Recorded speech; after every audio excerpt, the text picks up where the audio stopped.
Ya kemarin lah ikut Niko, ternyata hari ini juga nggak bisa. Dia mulai kerja, kerja ikut temannya, cuma bantu-bantu kasar gitu sampai malam. Nggak tahu berapa uang mulai pagi sampai jam 8.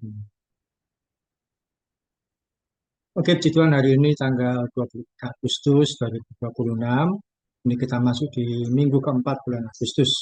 Dan eh, Komsel sesi kedua atau yang tertunda untuk TESA. Ya, jadi saya tetap menyediakan hari Minggu untuk alternatif. Karena kan kita komselnya Sabtu. Kalau Minggu nggak bisa, kalau komselnya Minggu, Minggu nggak bisa, ya itu agak susah. Kalau ah, karena kan besoknya kena hari sekolah. Oke, kita berdoa dulu Tessa. Tuhan Yesus, terima kasih. Kami akan belajar firman Tuhan, kami serahkan dalam tangan dari awal pertengahan sampai selesai.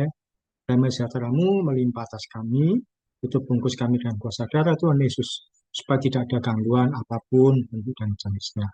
Dalam nama Tuhan Yesus, kami berdoa dan mengucap syukur. Amin. Iya. Gimana kemarin acaranya? Jalan sehat ya? Apa itu kok? Kemarin Dalam rangka, gimana Pak? dalam rangka apa itu? 17 Agustusan. Sudah Ya lewat atau baru 17 merayakan? Agustus sama ulang tahun sekolah saya Pak. Jadi Oh, sekolah saya kan ulang tahun satu. Jadi dibarengin. Terus kemarin seminggu ini tuh saya jadinya lomba-lomba nggak ada pelajaran gitu. Jadi terus kenapa saya selalu lupa mengirim lagu di grup Zumba itu karena kan kalau misalnya lomba itu kan fleksibel ya Pak. Jadi istirahatnya hmm, tuh nggak jam 12. Jadi saya oh, kelupaan cuma kelupaan terus. oh, berarti karena lomba, saya kira karena memang jam. Iya loh. Tapi sudah selesai. Apa lanjut minggu ini? Sudah selesai Pak. Sudah selesai. Berarti besok ini sudah pelajaran biasa. Iya, pelajaran biasa. Sip, sip. Lanjut. Soalnya yang saya tugas itu ada Tessa, ada Angel. Tessa yang ini, Angel. Kalau Tessa lupa, kadang saya kirim lah. Angelnya juga. Jadi saya usahakan supaya tidak benturan, tidak terlalu mepet. Dan ini, kalau yang Angel itu kan waktunya susah untuk di apa itu susah untuk diduga, tiba-tiba bisa, tiba-tiba nggak bisa. Waktu dia bisa, saya bisa. Jadi baik. Oke, nah lagi apa kita akan sharing ya. Kali ini pembelajaran firman Tuhannya saya buat dua seri dengan topik yang bisa jadi ini banyak dialami oleh orang-orang termasuk kita anak-anak Tuhan. Seringkali pasti mengalami situasi yang namanya kecewa. Siapapun sekarang orang juga banyak mengalami kecewa. Kecewa pada pemerintah. Anak-anak mahasiswa demo kecewa pada pemerintah. Ada program baru kecewa pada pemerintah. Ada MBG banyak yang kecewa. Padahal yang 5 MBG kayak saya ya senang-senang aja. Ya, aman. Nggak perlu apa itu bawa bekal sudah ada bekal. Tapi orang yang lain kecewa juga. Ada MBG jadi mahal bahan-bahan makanan. Nah, kita belajar tentang kecewa. Nah, sebelum lebih lanjut, Tessa pasti sering mendengar atau mengalami mungkin pernah kecewa. Tapi kalau kecewa sendiri menurut Tessa itu apa? Kalau menurut saya sih kecewa tuh perasaan sakit hati yang diterima dari orang yang kayak nggak kita duga gitu loh Pak. Kayak kalau ternyata orang itu kok kayak gini ya gitu. Perasaan sakit hati yang didapat dari seseorang. Tak terduga, tiba loh kok saya diperlakukan seperti ini, akhirnya kecewa. Ya boleh. Jadi, kita mendapatkan perlakuan yang tidak menyenangkan dari seseorang, kita tidak menduga itu akan ada kita alami. Akhirnya itu adalah kecewa. Oke. Saya mempelajari dari kamus bahasa Indonesia dan sebagainya, kecewa itu perasaan kecil hati. Nah, kecil hati itu merasa bahwa dirinya disakiti, ya sama seperti itu. Perasaan kecil hati tidak puas dan juga tidak senang karena harapan keinginan atau rencana tidak terkabul. Dia ada kecil hati itu pasti, terus tidak puas. Orang kecewa itu pasti tidak puas. Beli sesuatu ternyata yang didapat tidak sesuai yang ekspektasinya, harapannya. Sudah siap beli sesuatu, ternyata habis atau didapat yang berbeda. Atau tidak senang, karena apa? Harapannya atau keinginannya atau rencana tidak terkabul. Nah, rencana direncanakan baik-baik, ternyata tidak bisa terlaksana karena banyak hal, karena situasi atau tiba-tiba sudah nabung untuk satu acara, untuk mau beli sesuatu, ternyata dialihkan untuk yang lain dan sebagainya dan sebagainya. Ada banyak hal yang membuat kita kecewa, tidak puas, tidak senang, harapannya tidak terkabul, tidak puas akan satu hal. Firman Tuhan dalam Amsal 13 ayat 12 berkata, harapan yang tertunda menyedihkan hati, tetapi keinginan yang terpenuhi adalah pohon kehidupan. Harapan yang tertunda itu kita punya harapan, ingin terjadi sesuatu pada kita. Tapi tidak terjadi atau menyedihkan. Misalkan rancangan-rancangan apa, nanti saya kepingin beli ini, atau saya kepingin ke sini, atau apapun kita punya rencana, itu kan harapan. Tapi tertunda. Nah, bukan tidak jadi, tertunda. Tertunda saja membuat hati sedih. Itu firman Tuhan berkata. Tapi kalau satu keinginan terpenuhi, itu menjadi pohon kehidupan. Pohon kehidupan itu apa? Banyak buah-buah yang bertumbuh. Kita jadi senang, sukacita. Nah, poin pertama yang kita pelajari adalah kekecewaan itu bagian dari. Artinya semua orang pasti pernah kecewa. Alkitab tidak mengatakan bahwa orang percaya tidak boleh kecewa. Kita tetap manusia yang punya perasaan. Di firman Tuhan pun tidak melarang itu kita kecewa. Semua orang tokoh Alkitab mereka pernah mengalami kecewa. Artinya Alkitab tidak melarang orang itu kecewa. Kenapa ya? Karena kita manusia, kita punya perasaan. Kalau menurut Tessa, sebutkan satu saja contoh Alkitab yang dia itu pernah kecewa. Jangan Daud ya, Daud sudah bawa. Siapa kira-kira?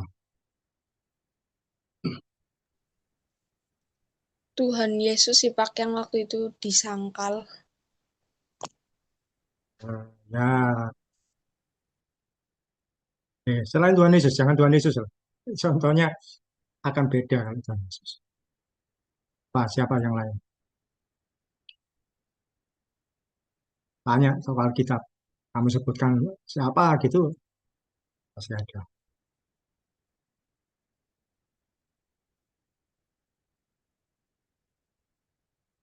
Loh, kok hilang Tessa? Macam buka Alkitab ini.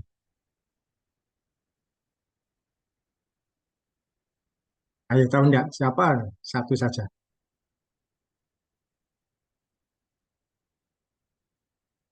Kalau Tuhan Yesus yang dijadikan contoh, kita akan merasa bahwa, oh ya, akan mudah dimentahkan. Dia Tuhan, dia cepat mengatasi dirinya sendiri. Ada masalah. Tapi yang memang manusia, walaupun dia nabi kan manusia juga. Kalau yang Ayub kecewa karena ditimpa masalah berkali-kali itu termasuk nggak Pak? Dibikin apa? Masalah. Iya, yang Berkali-kali. Oh ya, ya Ayub juga contoh seorang yang mengalami kekecewaan, yang dia juga kecewa. Satu, dia apa namanya banyak masalah berkali-kali.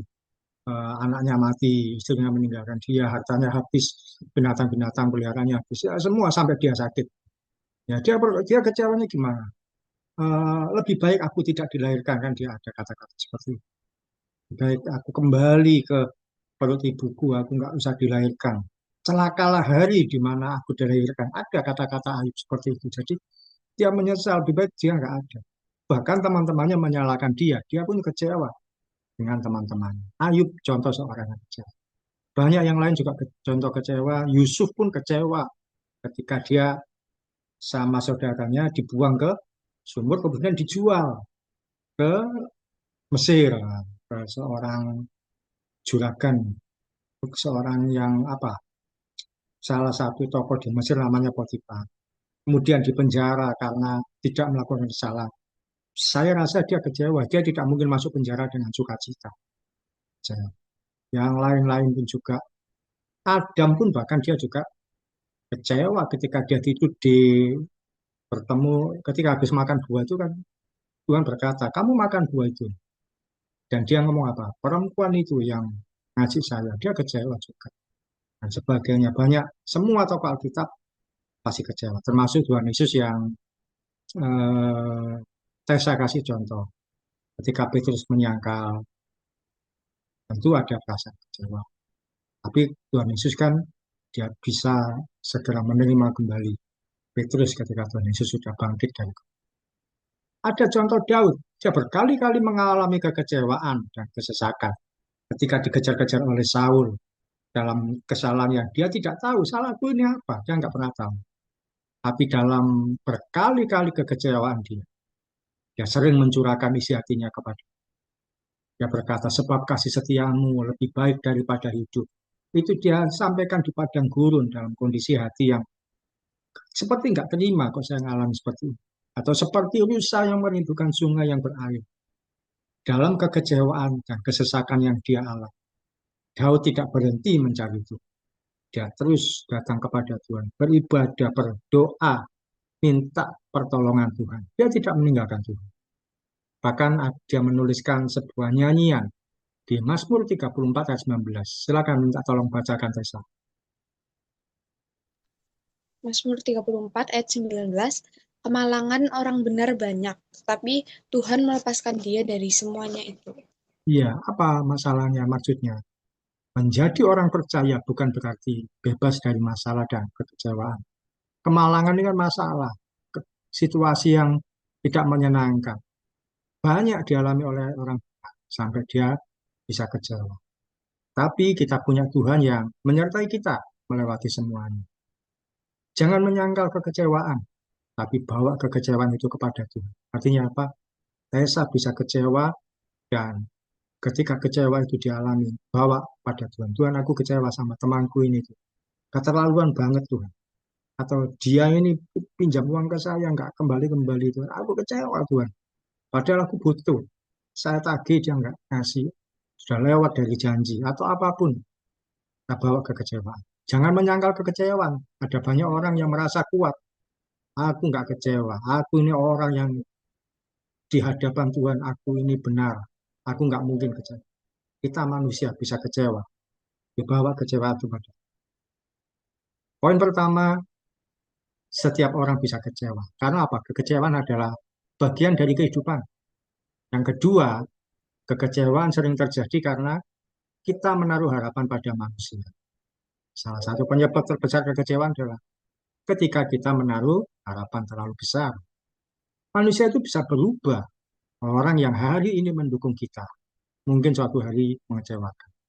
Orang yang kita percaya bisa saja melakukan kesalahan. Kamu punya teman baik, mendukung kamu sama-sama, susah dan senang bersama, suka dan duka. Tapi tiba-tiba, ya mungkin namanya manusia, ada teman yang lain yang ngomongi Tessa, dan dia membuka rahasia. Kamu kecewa. Ya manusia bisa berubah, siapapun. Karena itu jangan menaruh harapan terlalu besar. Boleh baik sama teman, tapi jangan terlalu uh, percaya berlebihan. Artinya jangan menaruh harapan pada dia. Berlebihan. Tessa mungkin bisa menaruh harapan pada saya, tapi saya tetap manusia. Saya bisa mengecewakan Tessa dalam banyak situasi. Jadi sekali lagi, hati-hati jangan menaruh harapan terlalu besar pada manusia. Yeremia 17 ayat 7. Baca lagi, Tessa. Yeremia 17 ayat 7, diberkatilah orang yang mengandalkan Tuhan, yang menaruh harapannya pada Tuhan. Iya, dari sini kita belajar bukan berarti kita nggak boleh mempercayai orang, nggak boleh mengasihi, percayai, dan bekerja bersama orang lain. Tapi jangan jadikan manusia sebagai sumber utama pengharapan. Manusia bisa mengecewakan, tapi Tuhan tidak pernah meninggalkan anak. Ya, misalkan kamu mau minta tolong ke seseorang, ke teman, tapi dia nggak segera respon, ke teman atau ke siapa.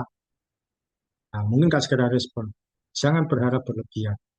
Mungkin boleh minta tolong ke dia, tapi tetap yang utama bersandar pada itu. Mungkin dia nggak segera respon, nggak segera balas WA, mungkin sedang tidur, sedang makan, sedang mandi, atau enggak bawa, enggak ada kuota, dan sebagainya. Ya sudah, tidak apa-apa kalau enggak segera menjawab. Kita punya rencana yang lain, ya sudah. Kalau dia menjawab, ya boleh, tapi mungkin kita boleh kembali ke rencana semula. Kalau enggak apa-apa. Jangan terlalu berlebihan. Jangan terlalu menaruh harapan berlebihan pada manusia. Boleh percaya, boleh mengasihi, boleh apa bekerja sama, tapi jangan menaruh pengharapan. Kita akan kecewa. Misalkan minta tolong seorang teman, ternyata dia tidak bisa menolong. Jangan terus, kamu ya waktu dulu saya bantu, saya nggak punya, tapi tetap bisa membantu kamu. Nah, sekarang saya nanti minta bantuan kamu nggak mau menolong ya. Mungkin memang dia sedang nggak bisa kasih solusi. Ya sudah, kita menaruh pengharapan Tuhan bisa menolong kita dengan cara. Poin pertama, kekecewaan itu bagian kehidupan. Yang kedua, jangan menaruh harapan berlebihan pada manusia karena bisa kecewa. Kekecewaan sering terjadi ya karena menaruh harapan manusia. Siapapun, manusia terbaik, terdekat dengan kita bisa kecewa. Yang ketiga, jangan membiarkan kekecewaan menjadi kebaikan. Kita boleh kecewa, tapi jangan sampai jadi. Kekecewaan yang tidak dicerahkan pada Tuhan bisa berubah jadi kebaikan.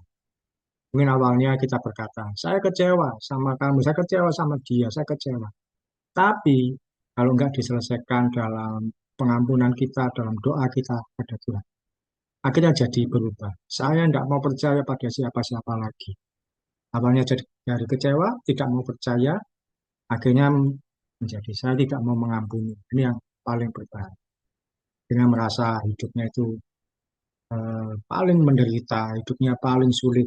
Ada istilah sekarang itu introvert, paling menyendiri, paling paling tidak mau dengan dia.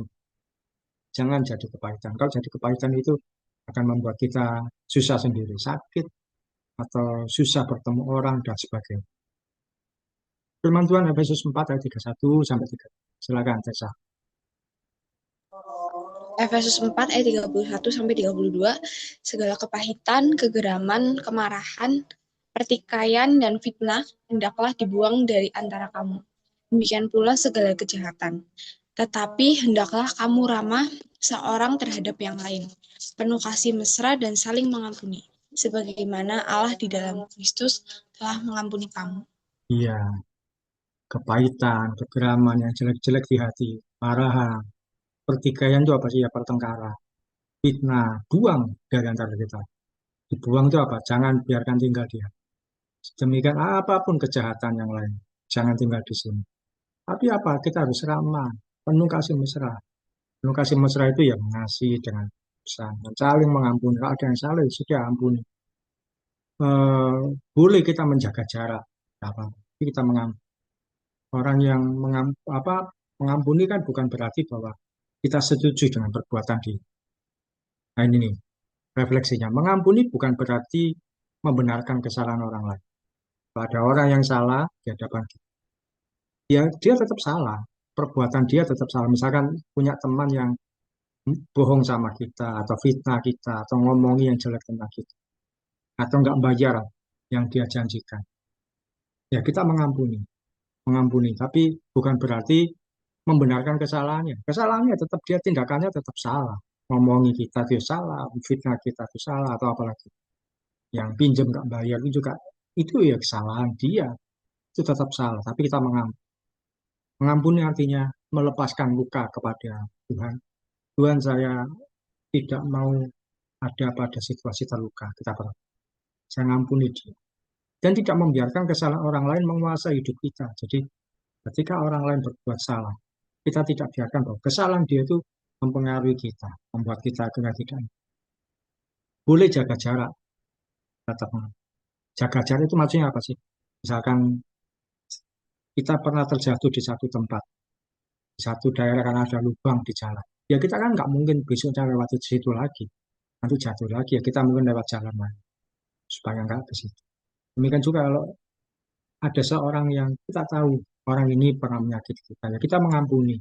Kita bisa berteman baik biasa, tapi Kita tentu ada hal-hal yang, oh saya tidak akan melakukan hal ini kepada dia. Kita mulai berhati-hati supaya tidak terulang hal yang sama. Misalkan kalau kita dibocorkan rahasia kita, ya berarti kita setelah nggak perlu ngomong hal yang berlebihan ke dia. Ada yang perlu disimpan. Kalau anak ini ternyata pernah pinjam uang, nggak dikembalikan, ya nggak usah dipinjamin lagi. Dan sebagainya, seterusnya. Hati-hati saja ke depannya. Kita mengampuni, tapi mengampuni bukan berarti membenarkan kesalahan. Tadi, wah, wah, ada hal yang terlewatkan. Yang perlu diingat bahwa kecewa itu yang pertama pasti terjadi pada orang-orang di sekitar kita. Kita tidak mungkin kecewa dengan orang yang kita tidak kenal baik. Tessa pasti pernah kecewa dengan teman, keluarga, saudara, atau siapapun. Kalau dengan orang yang tidak dikenal baik, ya mungkin kecewa tapi ya sekali aja. Misalkan dengan penjual makanan, kecewa karena kok nggak sesuai yang dijual. Tapi kecewa kita, marah kita ya, ya sekali itu. Besoknya kan nggak perlu beli di orang itu ya nggak apa-apa. Oh saya kecewa dengan penjual makanan itu, ya besok nggak usah beli di situ. Atau kecewa dengan penjual, tukang ojek, ojek online. Ya berarti ya besok nggak usah pakai jasanya dia. Kan nggak ketemu. Tapi kecewa selalu terjadi dengan orang dekat. Dan siapapun yang kita kenal. Dan itu yang kita ketemu setiap hari. Kita belajar, kita diuji di situ. Dan yang kedua, kecewa itu eh, orang lain bisa mengecewakan kita. Tapi kita pun juga punya potensi mengecewakan orang lain. Yang perlu kita sadari bahwa kita ini manusia. Kita bisa dikecewakan oleh siapa. Tapi ingat, kita pun juga bisa mengecewakan orang. Jadi, hati-hati dalam tindakan yang kita lakukan. Karena bukan berarti orang membalas, tapi kita bisa mengecewakan orang juga dalam tindakan kehidupan kita. Sharing terakhir, bagian terakhir sharing ya sharingnya sekali aja atau dua kali nanti. Pernahkah atau dalam situasi apa yang Desa pernah kecewa atau biasanya kecewa? Kalau dari saya ya, saya mulai dari saya. Misalkan ada seorang yang saya dukung, saya bantu, saya biayai sampai selesai, sampai sukses, sampai beres semuanya. Kita nanti ternyata setelah beres sekolahnya, semuanya tersedia, dia tidak ada terima kasih ke saya, tidak ada penghargaan atau maksudnya itu tidak ada imbal baliknya itu mungkin terima kasih atau menghargai, tiba-tiba meninggalkan tanpa ada kata-kata apa. Nah itu biasanya saya kecewa karena saya berarti sedang berharap pada manusia bahwa dia harus terima kasih ke saya. Saya merasa tidak. Memang di sisi lain saya ada salahnya karena saya berharap ke dia. Tapi itulah yang membuat saya pada posisi bahasa jadi kecewa karena dia tidak ada terima kasihnya ke saya. Jadi saya sedang sering kali kecewanya kalau seperti itu. Sudah mendukung, membantu, keluar banyak dukungan, tapi ternyata tidak ingat saya. Situasi itu yang sering kali membuat saya kecewa. Kalau Tessa, dalam hal apa yang kamu pernah atau biasanya kecewa? Kemarin sih Pak, pas hari apa ya saya lupa. Ininya kan di kelas saya ada lomba menghias pintu kelas. Nah, dari penanggung jawabnya di teman kelas saya ini disuruh ngirim foto yang berprestasi gitu. Kayak yang menang lomba ini dikirim aja untuk fotonya nanti bakal ditempel di depan kelas, di depan di apa namanya di pintu kelas gitu Pak. Terus habis itu awalnya saya nggak mau ngirim kan kayak ah udahlah nggak usah tapi disuruh ngirim husband udah nggak apa-apa kirim aja buat ngisi-ngisi pintunya gitu terus habis itu yaudah akhirnya saya kirim nih nah pas di kelas fotonya kan jadinya di print kan Pak. Di print terus nanti bakal ditempel terus habis itu saya tuh nggak kaget sih sebenarnya emang fotonya tuh di situ posisinya saya lagi karena keringetan gitu dan kulit saya juga hitam ya Pak jadi mungkin kelihatannya kayak apa ya ini kelihatan banget lah di situ kulit saya lagi hitam banget terus habis itu saya kayak ih kok hitam banget ya gitu. Terus habis itu uh, apa namanya saya kepikiran kayak udahlah aku print foto selfie terus ditempel di situ terus ternyata apa namanya udah di ini terus temen saya tuh ngeliat kayak coba lihat foto yang saya yang pegang piala itu Pak. Terus habis itu Hmm. dibilang apa ya? Intinya dibilang sesuatu terus sampai saya sakit hati terus kayak, oh dia ternyata bisa ngomong kayak gitu. Terus itu saya sedih. Awal-awal saya sedih kayak apa ya?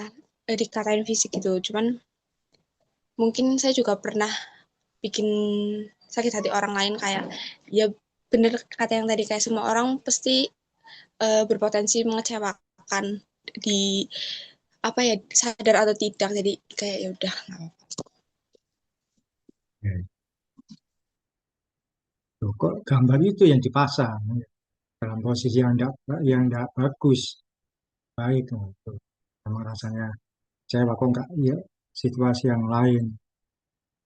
Ya kita kecewa karena tidak sesuai ekspektasi, rasa kecewa. Padahal di temannya sendiri bisa jadi dia juga tidak bermaksud mengecewakan. Gambarnya yang ada itu, makanya. Tuh, karena kita sedang situasi tidak sesuai dengan ekspektasi kita. Tapi tidak apa-apa, itu bagian dari kehidupan. Wajar. Kecewa. Nah, selama bisa diatasi dengan baik. Ya. Oke, penutupnya kira-kira di seri kali ini, sewa seri satu, apa yang kamu dapatkan, pembelajaran apa kali ini? Kalau saya semakin sadar sih Pak kayak semua orang pasti eh, ya berpotensi mengecewakan kayak bahkan saya sendiri pun pasti seperti itu dan ya apa ya tetap tetap apa ya tetap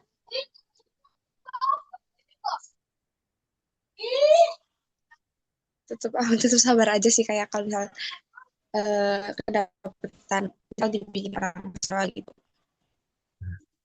Ya, benar sekali. Semua orang berpotensi mengecewakan. Artinya apa? Orang lain bisa mengecewakan kita dalam segala situasi. Tapi kita pun juga bisa mengecewakan orang itu yang perlu kita sadari juga. Sehingga apa? Jalan hidup dengan baik-baik saja, dengan sabar.